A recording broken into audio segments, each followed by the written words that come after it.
a começar logo a nossa escola dominical. Mas antes de iniciar, eu vou fazer uma breve oração, então nós iniciamos.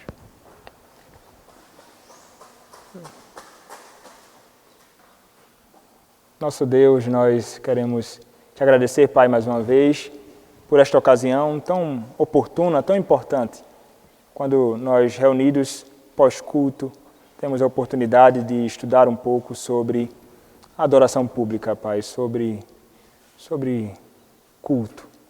E neste momento tão bom de edificação, Pai, do Teu povo, tão precioso. Ser conosco neste tempo que teremos aqui, é o que eu te peço, em nome do Senhor Jesus Cristo. Amém. Bom, meus irmãos, como havia mencionado no último domingo, que seria o domingo que começaríamos esse estudo, mas não tivemos, nós começaremos hoje uma série de estudos sobre culto público. E eu sugeri então um livro para o estudo, um livro do John Payne, chamado No Esplendor da Santidade, redescobrindo a beleza da adoração reformada para o século XXI. Eu estava ouvindo, esse é o barulho do carro saindo? Chuva. De novo.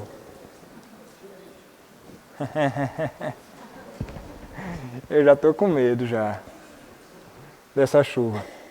Mas é um livro que trata sobre culto, adoração pública mesmo. E é um tema, de fato, muito importante para estudarmos. E como mencionei, eu não me utilizei apenas deste livro, mas de alguns outros artigos ou textos de alguns outros estudiosos, para então complementar aqui o que nós veremos brevemente agora nesta manhã, se Deus permitir, se a chuva não cair tão forte.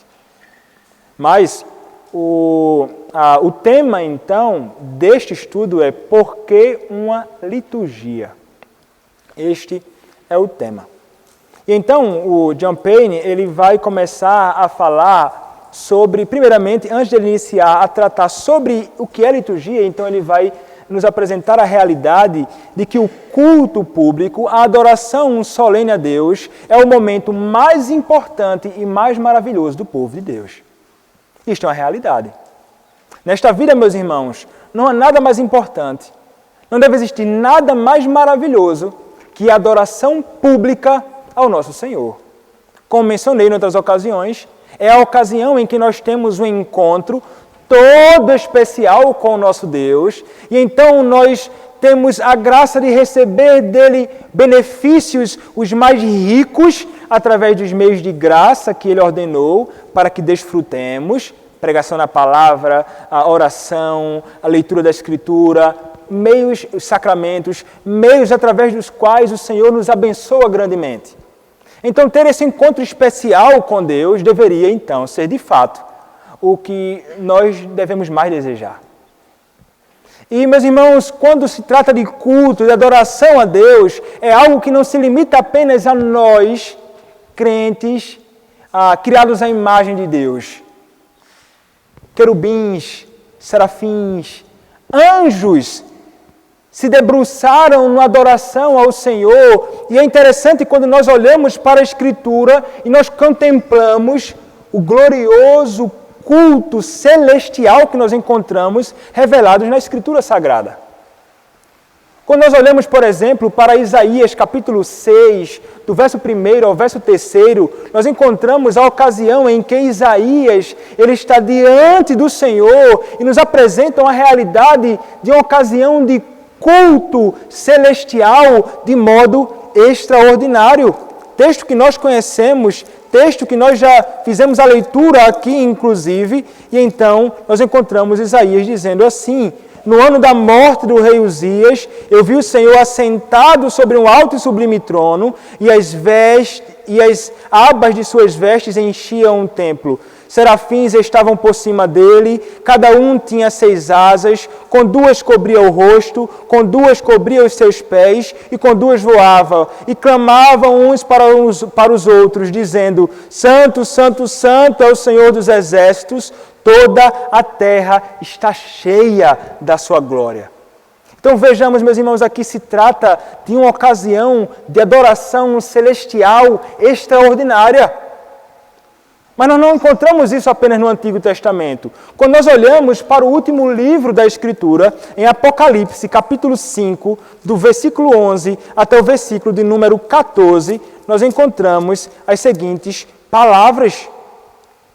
Vi e ouvi uma voz de muitos anjos ao redor do trono, dos seres viventes e dos anciãos, cujo número era de milhões e milhares de milhares, proclamando em grande voz: digno é o Cordeiro que foi morto de receber o poder e riqueza e sabedoria e força e honra e glória e louvor. Então eu ouvi que toda criatura que há no céu e sobre a terra, debaixo da terra e sobre o mar, e tudo o que neles há, estava dizendo: aquele que está sentado no trono e ao Cordeiro, seja o louvor e a honra e a glória e o domínio pelos séculos dos séculos. E os 4 seres viventes respondiam: amém. Também os anciãos prostraram-se e adoraram. Então vejam, meus irmãos, que esse texto, assim como Apocalipse 7, versos 9 e verso de número 10, nos apresentam então esta adoração celestial grandiosa, feita por anjos, serafins, querubins, pelo povo de Deus, na glória. E, meus irmãos, uma simples observada nos textos que acabei de mencionar, nos apresentam as seguintes verdades sobre o culto celestial. Vejam só, primeiramente, o culto celestial, como apresentado nesses textos que nós lemos, apresenta a verdade que se trata de um culto cheio de ardor reverente. Então há uma reverência muito grande por parte daqueles que adoram o Senhor. Vejam que não é uma adoração feita de qualquer jeito, eles não estão diante do Senhor de qualquer jeito, eles não adoram ao Senhor de qualquer jeito, não de forma alguma. Há reverência diante de Deus. Uma segunda coisa que nos é apresentado aqui nestes textos é que a adoração celestial é cheia de glória majestosa.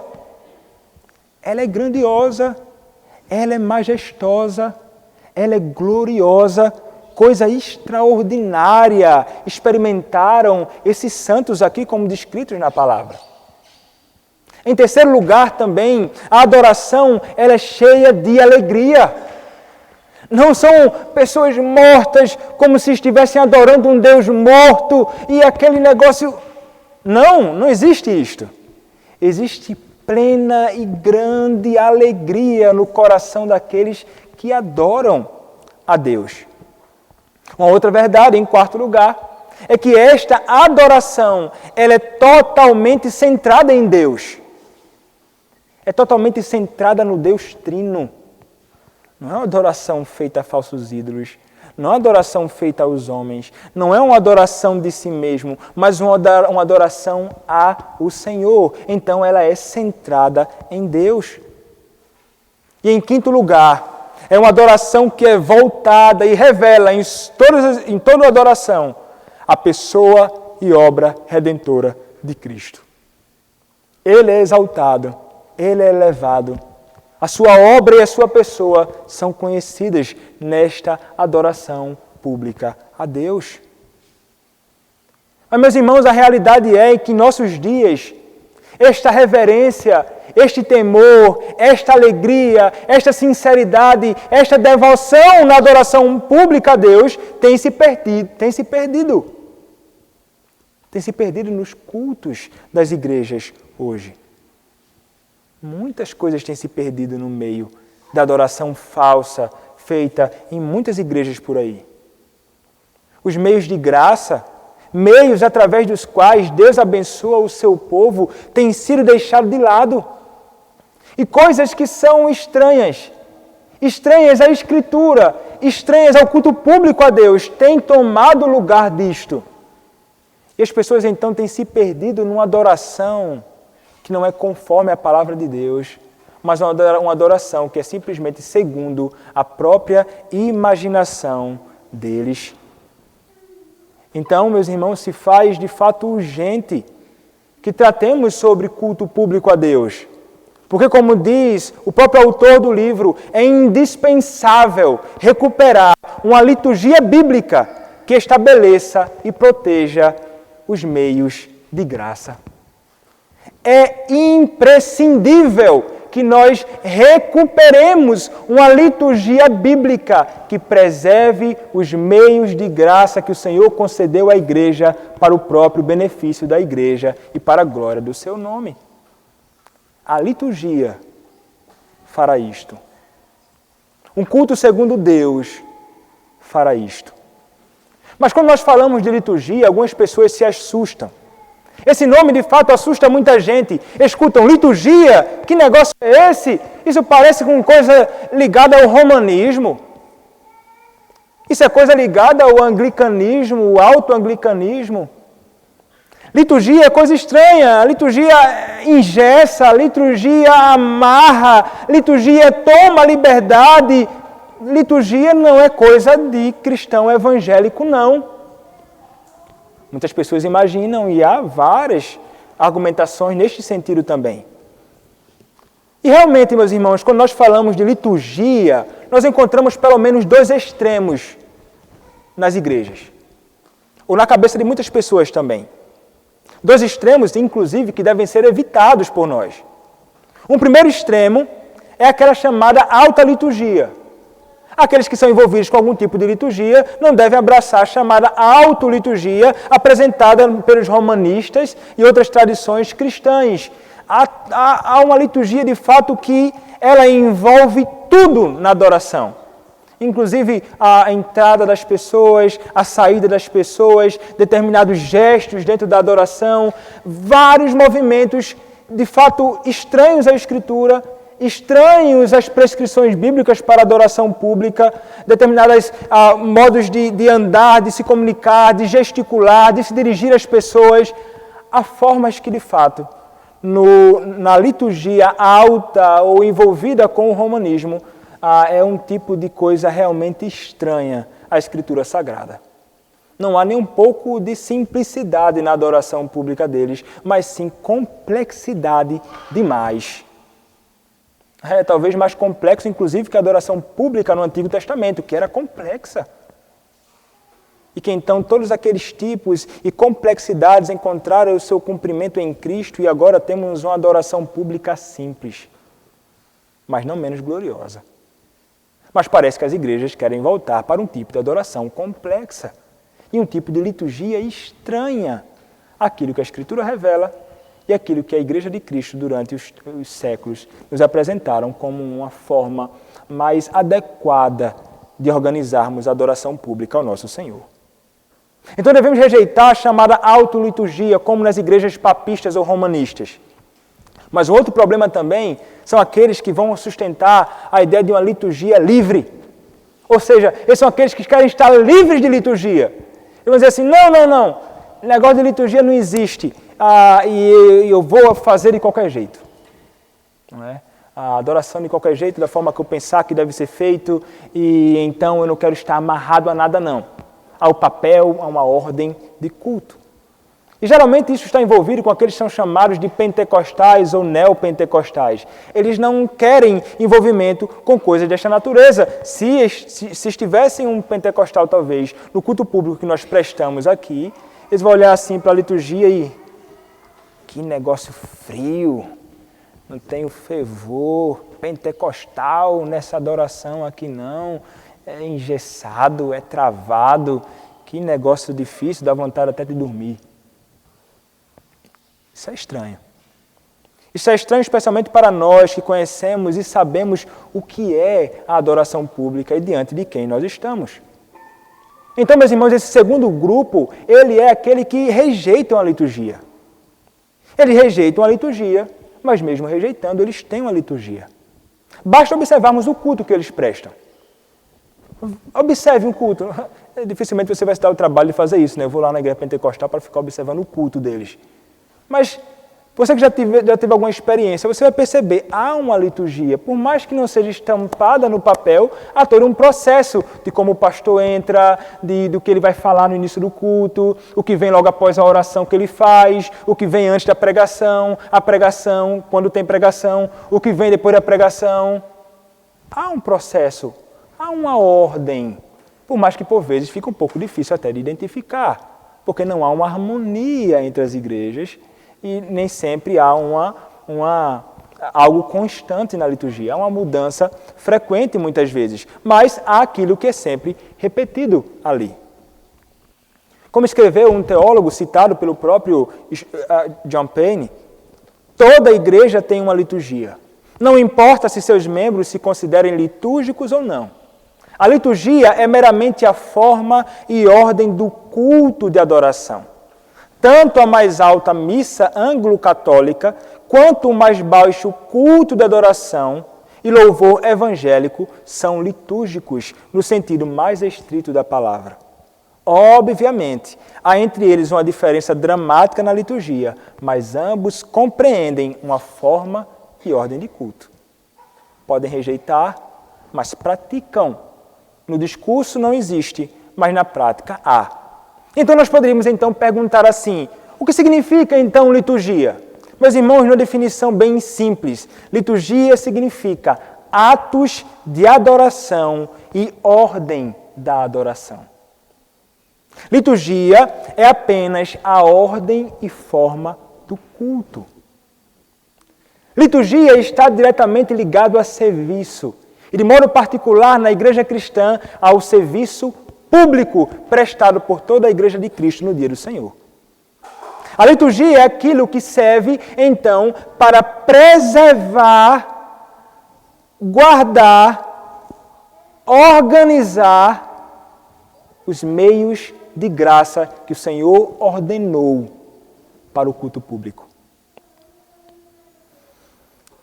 Em Números capítulo 7, verso 5, quando a Escritura vai tratar sobre o serviço dos homens na tenda da congregação, nós encontramos as seguintes palavras. Números capítulo 7, verso 5. Recebe-os deles e serão destinados ao serviço da tenda da congregação. E os darás aos levitas, a cada um segundo o seu serviço. É interessante, meus irmãos, que quando nós pegamos o texto da Septuaginta, a tradução grega do texto hebraico do Antigo Testamento, a tradução para a palavra serviço é justamente liturgia. Ele vai dizer assim, é como que se esses homens estavam servindo com a liturgia no serviço ou no culto prestado na congregação.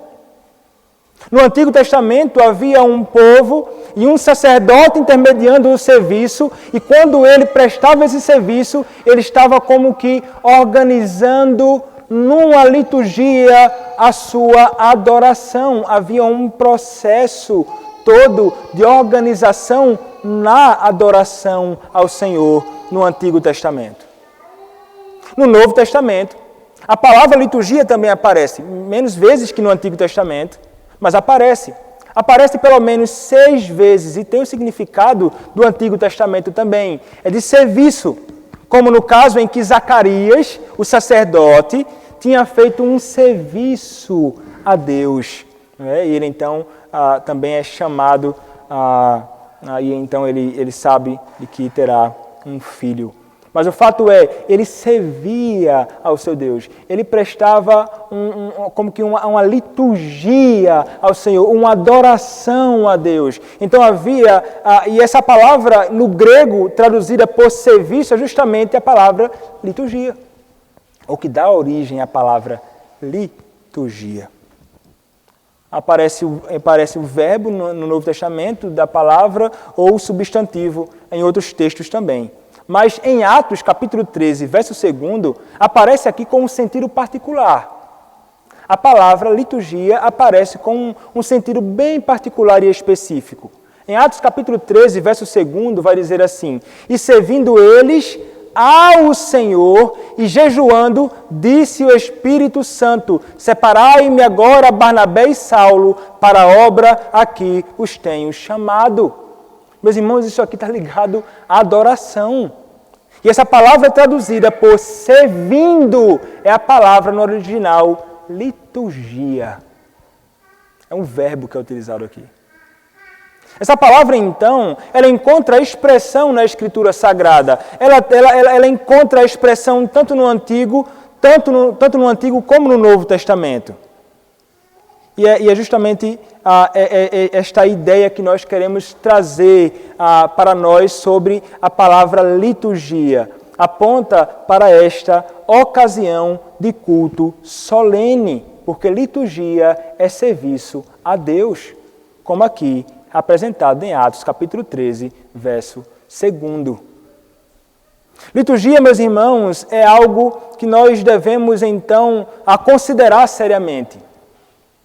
A liturgia é algo que nós devemos, então, tentar entender e não somente considerar, mas tentar, então, aplicar na adoração pública a Deus.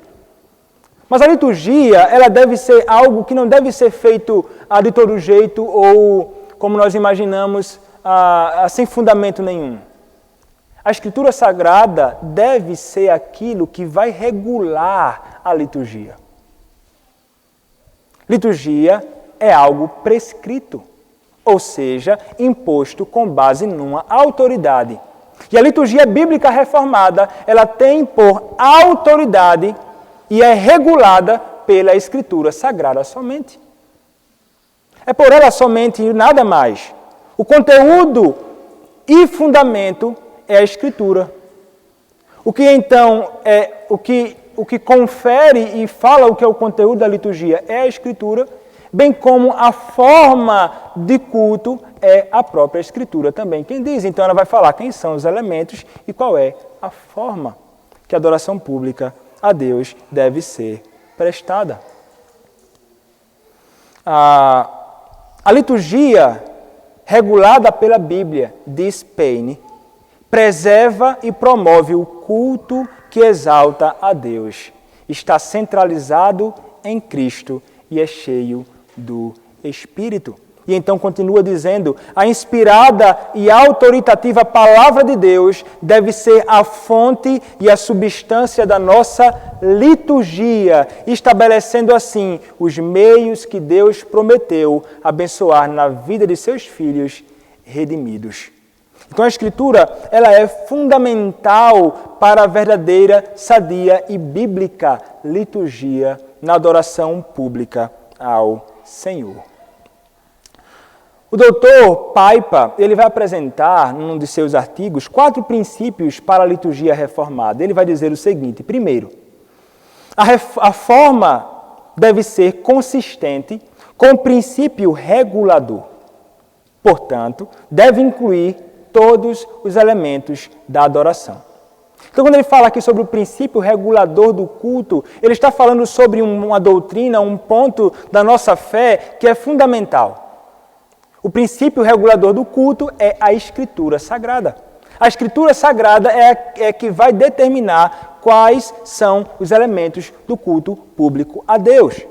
E diferentemente daquilo que alguns princípios vão apresentar, como por exemplo o chamado princípio normativo, que vai dizer assim, o que a Escritura não proíbe pode ser elemento de culto, a teologia reformada vai dizer não.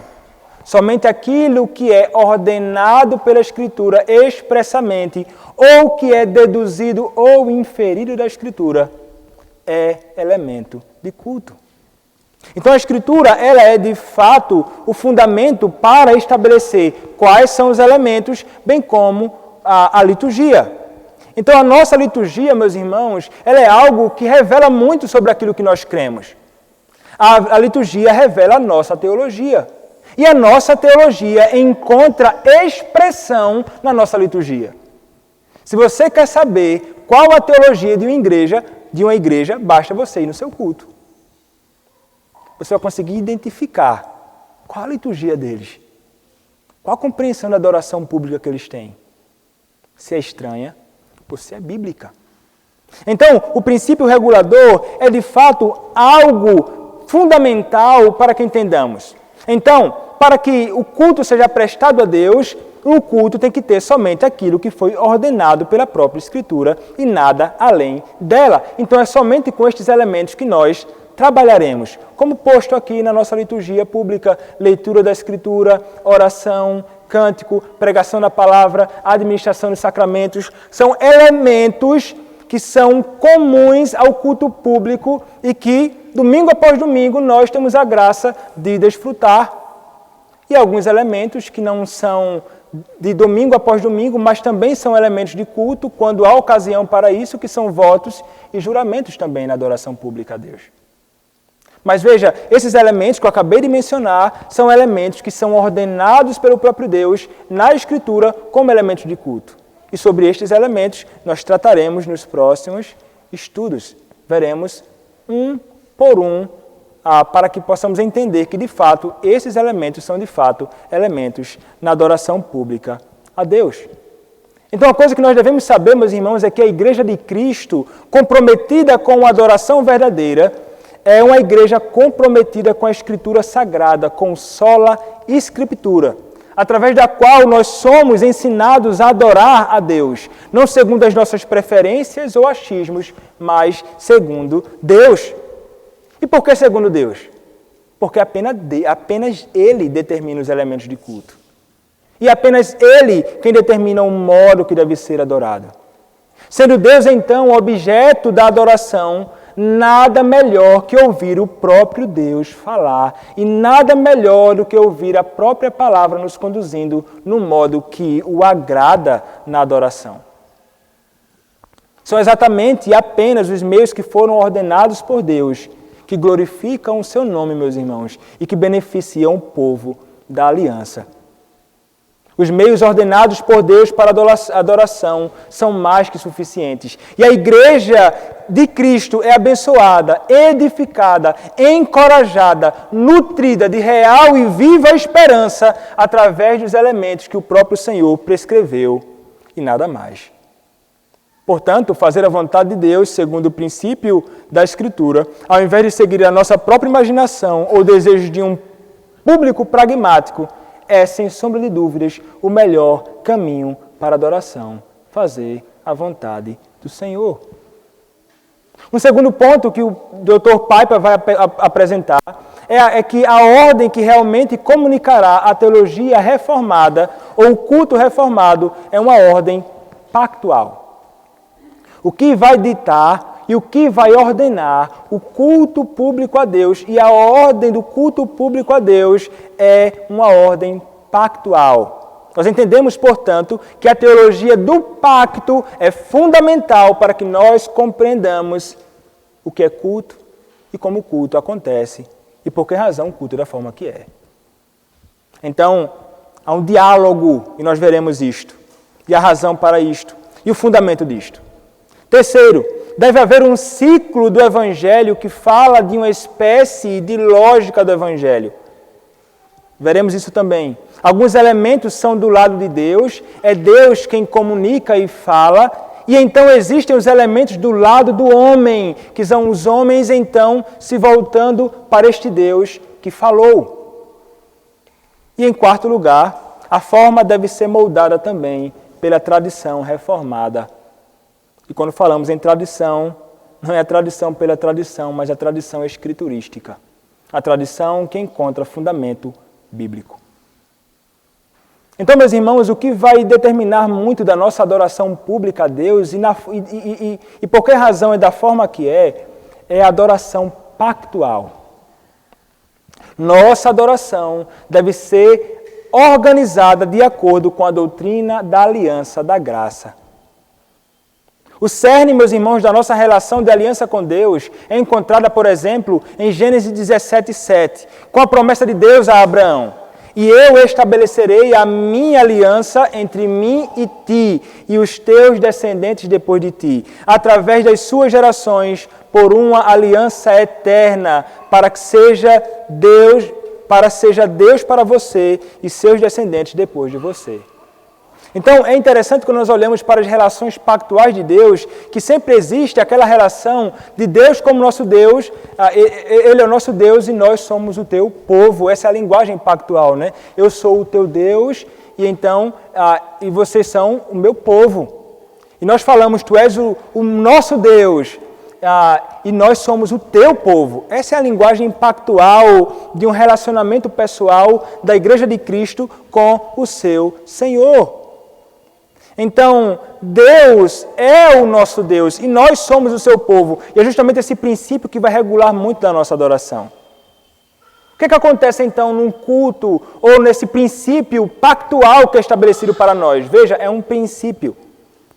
Deus promete e o seu povo responde à promessa com obediência e consagração.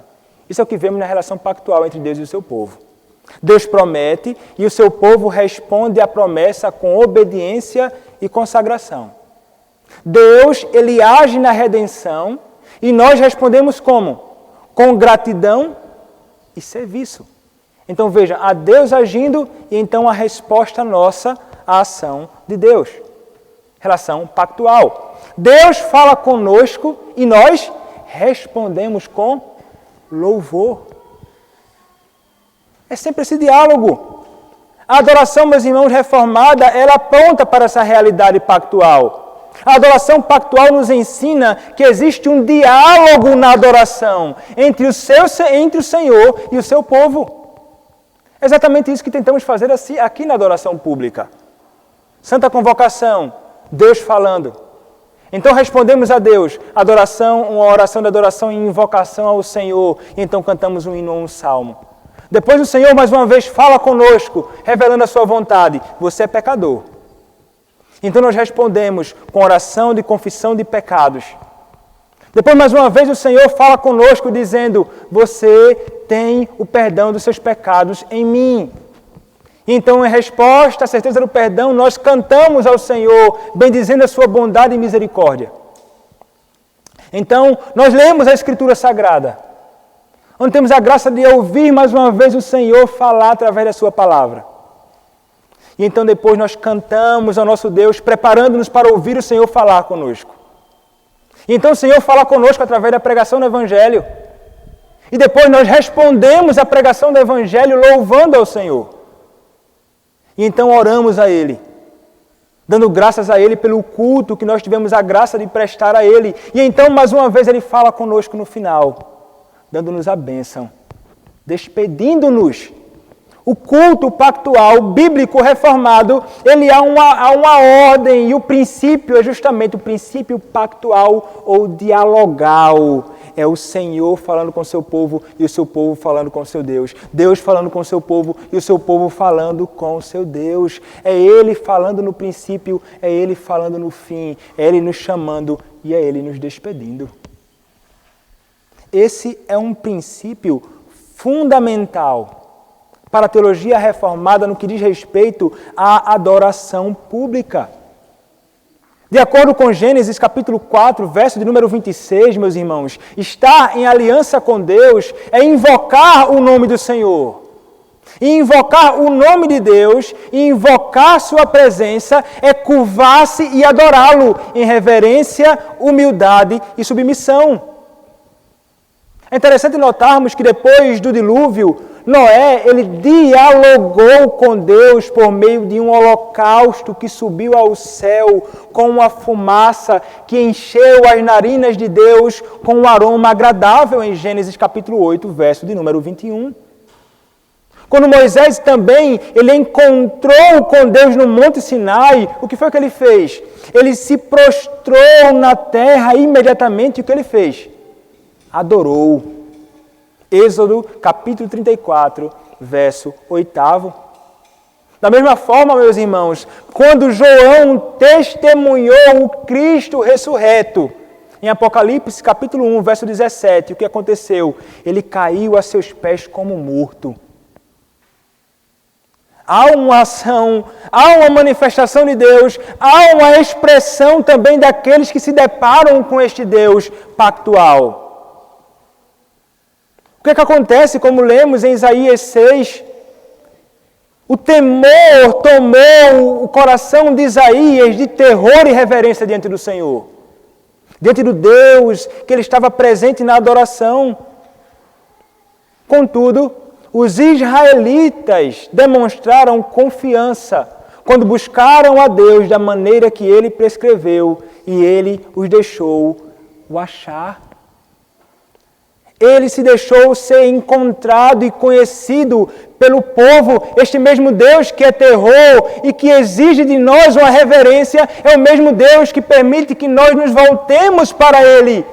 Em adoração, Ele se permite ser conhecido, como diz 2 Crônicas, capítulo 15, verso 15.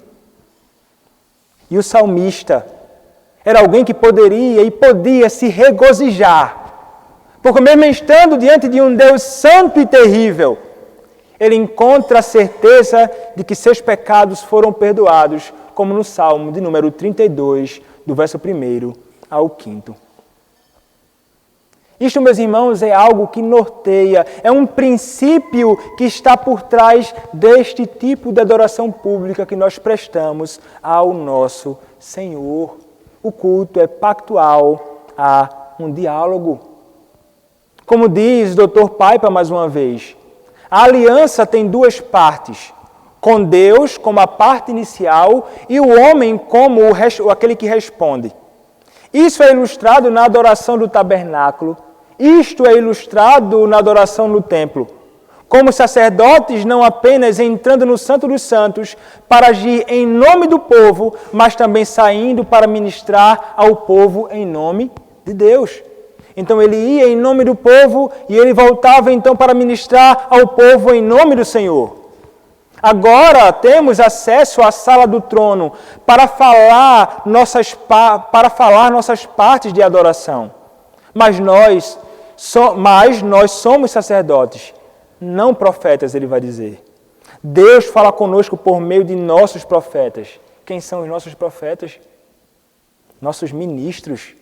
Por meio das Escrituras, das bênçãos, das orações, da pregação e dos sacramentos. Portanto, o que vemos na adoração no Novo Testamento é esse diálogo divino que ocorre. Diálogo divino entre Deus e o seu povo. Isso implica, meus irmãos, no fato de que na adoração existe de fato duas partes. É aquela que é a parte de Deus, feita em nome de Deus. E aqui o papel da congregação é receber tudo aquilo que o Senhor fala, tudo aquilo que o Senhor se revela, os meios que Ele mesmo ordenou, através do ministro feitos publicamente na Igreja de Cristo. Então o papel de Deus é Ele aquele quem vai abençoar e conceder à congregação a graça de desfrutar de coisas que somente Ele pode dar. E a outra parte da congregação, aqui a congregação ela faz ativamente, ela está ativa no culto a Deus, entoando os louvores a Deus, clamando ao Senhor, lendo os padrões doutrinários, orando ao Senhor, sendo representadas aqui publicamente pelo homem que foi chamado por Deus para ser aquele que conduz o culto público ao Senhor. Como sacerdotes no passado faziam, representando todo o povo diante de Deus na adoração pública a Ele. Então é isso que está envolvido, meus irmãos, na adoração pública, este relacionamento todo especial de Deus com o seu povo. Estamos numa conversa toda reverente, obviamente, com o nosso Senhor, na ocasião que prestamos culto. É exatamente isto que acontece aqui.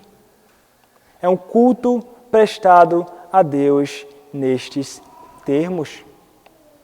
Então, como é importante, meus irmãos, que nós consigamos entender a natureza disto e entender também esse tipo de adoração.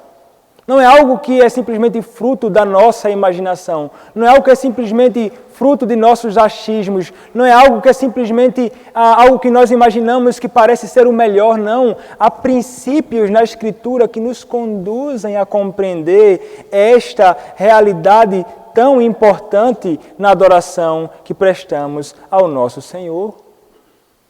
E este culto, então, meus irmãos, é prestado aqui por todo o povo de Deus. Todo o povo de Deus reunido. O culto não é feito simplesmente pelos ministros, ainda que o culto seja conduzido pelos ministros do Evangelho. E a razão, meus irmãos, porque não é simplesmente pelos ministros, é porque se trata, mais uma vez, deste diálogo pactual de todo o povo de Deus. Todo, meus irmãos. Então não pensem que vocês são passivos na adoração. Vocês são ativos na adoração. Vocês prestam culto a Deus domingo após domingo. Isso deve nos trazer também um santo temor, não é? Porque quando nós estamos prestando culto a Deus, nós estamos falando com o próprio Deus. Nós estamos num diálogo com o Senhor, não é com qualquer pessoa. Isso deve exigir de nós também uma reverência em cada ocasião deste culto que nós prestamos ao Senhor. Porque quando o Senhor não está falando conosco, somos nós que estamos nos dirigindo a Ele. E não percam de vista o fato e a verdade de que este Senhor Ele está presente em nosso meio. O Senhor Jesus Cristo disse: onde estiverem 2 ou 3 reunidos em meu nome, aí estou eu no meio deles. Estamos diante de um Deus que vai nos dizer, Hebreus, é fogo consumidor. Isso deve exigir de nós grande temor diante do nosso Senhor. Por essa, meus irmãos, por essa razão e outras que poderiam ser consideradas aqui, nós procuramos preservar por uma liturgia bíblica. Porque a liturgia, meus irmãos, ela vai preservar justamente estes elementos de Deus que abençoam o seu povo. Ela vai fazer com que aqueles elementos que o próprio Deus ordenou sejam protegidos. E vai permitir, e vai impedir, por exemplo, a tirania de muitos que podem acrescentar ou subtrair esses elementos. Permitirão então que domingo após domingo desfrutemos desses meios de graça sem serem subtraídos, sem também ter qualquer tipo de acréscimo. A liturgia, ela nos protege, ao invés de ser algo que nos agride. A liturgia é algo que nos guarda, ao invés de ser algo que nos faz a qualquer tipo de mal. Por essa razão, a adoração pública é como é. Domingo após domingo, a ordem litúrgica é a mesma que nós procuramos fazer aqui. Você pode olhar assim, mas não há nenhuma prescrição clara acerca deste princípio, ou que deve ser de uma forma específica. Mas, meus irmãos, há princípios que nos apontam para esta realidade. E eis a razão, então, a de praticarmos o culto assim. Algumas pessoas ficam incomodadas com o fato de termos uma liturgia fixa nos elementos. Os elementos são os mesmos domingo após domingo. Muda o texto, muda a leitura, muda a pregação, muda várias coisas, mas os elementos não podem ser alterados. Os elementos não podem ser alterados no culto público a Deus porque o próprio Deus ordenou esses elementos e nós não temos a menor autorização para fazer diferente. E se tentarmos de algum modo acrescentar algo, saiba, meus irmãos, que de forma alguma nós seremos abençoados se nós tentarmos fazer algo contrário àquilo que o Senhor prescreveu na sua palavra. Então, algumas pessoas podem olhar assim, que chato ter a liturgia sempre a mesma ordem todo domingo. Sabe de uma coisa, que o problema não está na liturgia. O problema não está nos elementos do culto. O problema está no coração daquele que está insatisfeito com o que o próprio Deus ordenou na sua palavra como elemento do culto. Então, ao invés de termos talvez algum tipo de indiferença ou chateação com a adoração pública feita a Deus, deveríamos nos alegrar e nos deleitar, porque o Senhor, segundo a sua graça, tem preservado o seu culto em nosso meio, da forma que lhe é agradável. Então, um crente verdadeiro não terá uma necessidade frequente de qualquer tipo de mudança. Ele estará satisfeito com aquilo que o próprio Senhor prescreveu. Então, concluindo, meus irmãos, a liturgia bíblica, isto é, a ordem e forma do culto prestado a Deus, não tira nossa liberdade na adoração, como alguns podem imaginar, mas ordena, orienta e direciona a nossa adoração. A liturgia bíblica, meus irmãos, ela nos impede de irmos perdidos e desenfreados a Deus e nos conduz a uma adoração com ordem e decência. Porque tudo para o Senhor, como diz 1 Coríntios 14:40, deve ser feito com ordem e decência, como nos orienta a Escritura Sagrada. Ao invés, meus irmãos, de tirar a nossa liberdade, a adoração, segundo a Escritura, nos concede a graça de adorarmos a Deus, libertos daquilo que escraviza o homem longe da vontade de Deus. E o que é que escraviza o homem longe da vontade de Deus? É atender a nossa própria vontade, é ouvir a nossa própria voz, é ouvir a voz dos desejos do nosso próprio coração enganoso. Viver em busca de liberdade na adoração, a parte da palavra de Deus, longe da palavra de Deus, não traz liberdade, mas escravidão. Ao passo que servir a Deus segundo os seus preceitos rompe com a escravidão a nossa própria vontade e nos conduz, assim, a uma genuína adoração ao Deus Trino. Qual o melhor caminho para a adoração que nós devemos seguir? É o caminho prescrito e determinado pelo próprio Deus na sua palavra. Sendo assim, meus irmãos, deste modo, nós agradaremos ao nosso Deus. O nome do nosso Senhor será glorificado e nós, o seu povo, seremos grandemente beneficiados. Estas razões e muitas outras são as razões que nos conduzem a entender que para a adoração pública a Deus se faz importante a apresentação de uma liturgia bíblica segundo a Escritura Sagrada. Amém. É isso. Não vou me estender, senão vai ficar